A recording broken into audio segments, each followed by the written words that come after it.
Introduction कर लो संपूर्ण क्रांति का। काफ़ी अच्छे तरीके से करा रखा है। मेरे को 3-4 मिनट दो।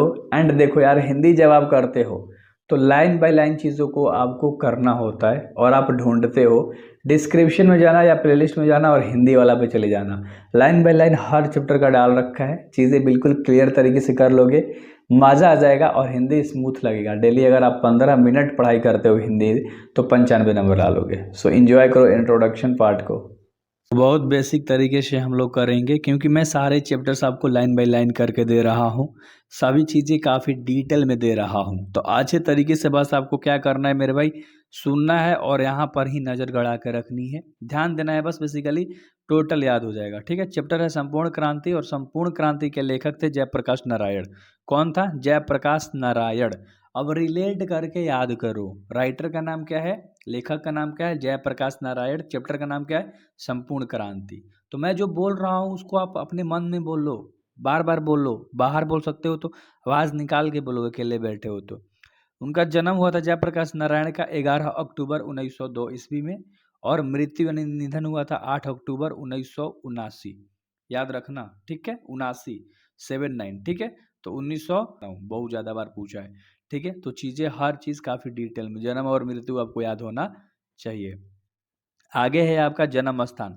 जन्म स्थान कहाँ था? सितारा दियरा गांव। गांव का नाम ही था सितारा, है ना, सितारा दियरा, ये गांव का नाम था। तो अच्छे से याद कर लो जहाँ पर इनका जन्म हुआ था। अब ये उत्तर प्रदेश के बलिया और बिहार के सारण जिले में फैला हुआ है, ये जो इनका गांव है। तो इस तरह से आप अच्छे तरीके से याद रख सकते हो। छोटा छोटा पॉइंट्स भी बना ही देता हूँ ताकि कोई दिक्कत ना हो। अगर आप प्लेलिस्ट का इस्तेमाल करोगे हिंदी का तो सब चीज़ बेहतर तरीके से कर पाओगे। बचपन में बाउल कहा जाता था उनको, बड़े होने पर जेपी के नाम से प्रसिद्ध हो गए थे। यानी बचपन में बाउल कहा जाता था, ध्यान से, और बड़े हो गए तो जेपी कहा जाता है। तो ये 2 पॉइंट्स है मोस्ट इंपॉर्टेंट, ठीक है। अपनी जन्म पक्षधरता के लिए लोकनायक के रूप में प्रसिद्ध हुए, फिर बाद में इनको लोकनायक कहा जाने लगा। यानी कि लोगों के बहुत ज़्यादा मदद करते थे, तो लोग नायक यानी लोगों के हीरो कहा जाने लगा, लोकनायक, ठीक है। आगे अगर हम माता और पिता के बारे में जाने तो फूल रानी मम्मी जी का नाम था इनके, और हर्षु दयाल इनके पिता का नाम था। मम्मी का नाम फूल रानी था और पिता का नाम हर्षु दयाल था। अब यहाँ पर पत्नी की बात करते हैं। प्रभावती देवी इनके पत्नी का नाम था। प्रसिद्ध गांधीवादी ब्रजकिशोर प्रसाद की ये बेटी थी। तो पूछ देगा कि प्रभावती के पिता का नाम क्या था, तो ब्रजकिशोर, और ब्रजकिशोर के पुत्री का क्या नाम था, तो प्रभावती देवी। ये दोनों एक दूसरे से इंटरलिंक क्वेश्चन है, मतलब इधर उधर करके पूछ सकता है बाप बेटी में, ठीक है। तो याद रखना। अब थोड़ा सा हम लोग शिक्षा के ऊपर बात करते हैं। आरंभिक शिक्षा घर पर ही की थी उन्होंने, यानी कि स्टार्टिंग में जो होता है ना पढ़ाई, वो घर से स्टार्ट कर दी थी। फिर पटना कॉलेजिएट में गए थे, फिर पटना में दाखिला हुए। यहीं बिहार के हिंदी का वर्तमान स्थिति विषय पर लेखन का भी काम शुरू कर दिया। सर्वोच्च पुरस्कार प्राप्त इनको हुआ। इसके बाद पटना कॉलेज, पटना में प्रवेश किए, ठीक है। तो ये छोटा सा एक शिक्षा के बारे में चीज़ें हैं, बहुत कम पूछता है, ये भी बता दे रहा हूँ।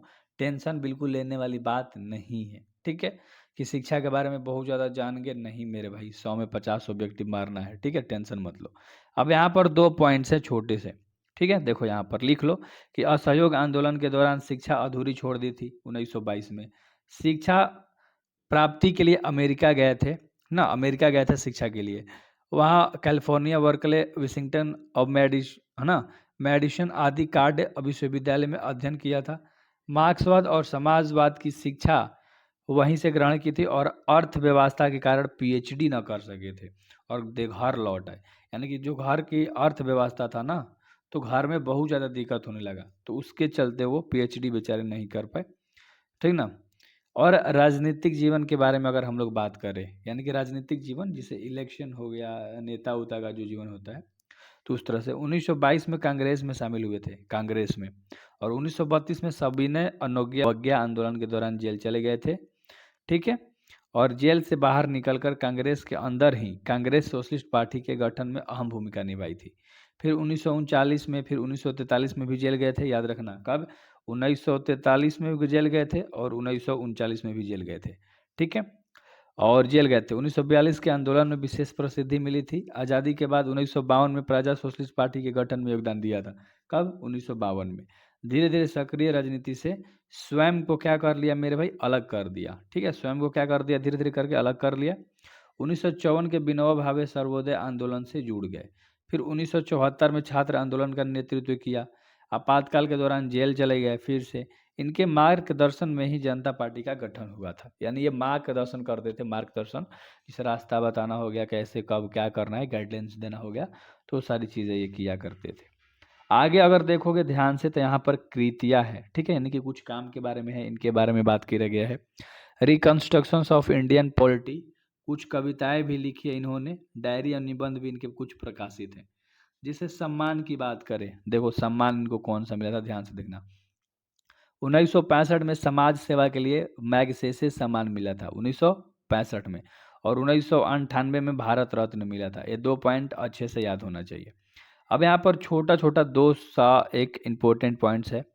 संपूर्ण क्रांति पाठ 5 जून 1974 को पटना के गांधी मैदान में मतलब एक दिया गया था, एक तरह से भाषण है, ठीक है, जो कि गांधी मैदान में दिया गया था, जब पटना का जो गांधी मैदान है वहां पर 1974 में। अच्छे से याद रखना, घुमा फिरा के क्वेश्चन दे सकता है। जयप्रकाश नारायण के ऐतिहासिक भाषण का एक अंश है। यह एक ऐतिहासिक भाषण था, मतलब कि अतीत में भी इसको दिया गया, तो मतलब ऐतिहासिक भाषण बन गया, आज हम लोग पढ़ रहे हैं तो ऐतिहासिक ही तो हुआ। और संपूर्ण क्रांति का संपूर्ण भाषण स्वतंत्र पुस्तिका के रूप में जनमुक्ति पटना से प्रकाशित है। तो ये सारी चीज़ें काफ़ी डिटेल में करनी है, मज़ा आता है भाई करने में, तो मैंने करा दिया है ना। बाद में सारांश करेंगे हम लोग, तो सब्सक्राइब कर लेना।